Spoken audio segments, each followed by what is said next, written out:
এবং শুধু আন্তরিকতা সম্পর্ক না, ভালো সম্পর্ক। সেই জায়গায় দাঁড়িয়ে যদি আমরা বারবার এভাবে আক্রান্ত হই, আর যদি আমরা আপনাদের কাজ করি, আপনারা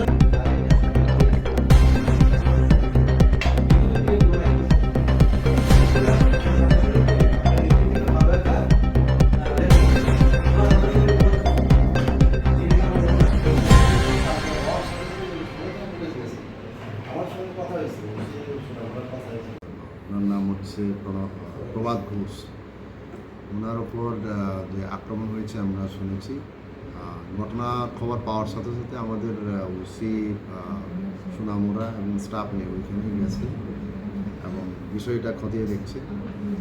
তারপরে ওইটা উনি যেহেতু কলমছড়া এরিয়া থেকেও উনি কাভার করছেন, আগেই ওনার উপর একটা ঘটনা হয়েছিল কলমছড়া থানায় আগে।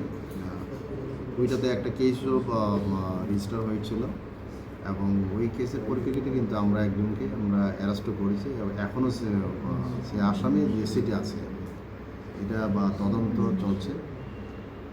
এখন আমরা দেখছি ওইটা কি ওইটার জেল হিসেবে আছে কিনা এবং এটাতে যদি কোনো জড়িত থাকে। একজনের নাম বলেছে, প্রভাতবাবু একজনের নাম বলেছে, আমরা এটাকে আমরা দেখব যে যেটাকে চিনতে পেরেছে আমরা দেখব এবং আরও তার সঙ্গে অন্যান্য জড়িত যারা থাকে তাদেরকে আমরা কিন্তু শনাক্ত করে আমরা আইনানুগ ব্যবস্থা নেব। তো আমরা এটা সিরিয়াসলি নিচ্ছি, যেহেতু সাংবাদিকের উপর যে এরকম আক্রমণ, এটা কোনো মতেই বরদাস্ত করা হবে না। আমরা কিন্তু এটা যথোপযুক্ত আইনি ব্যবস্থা আমরা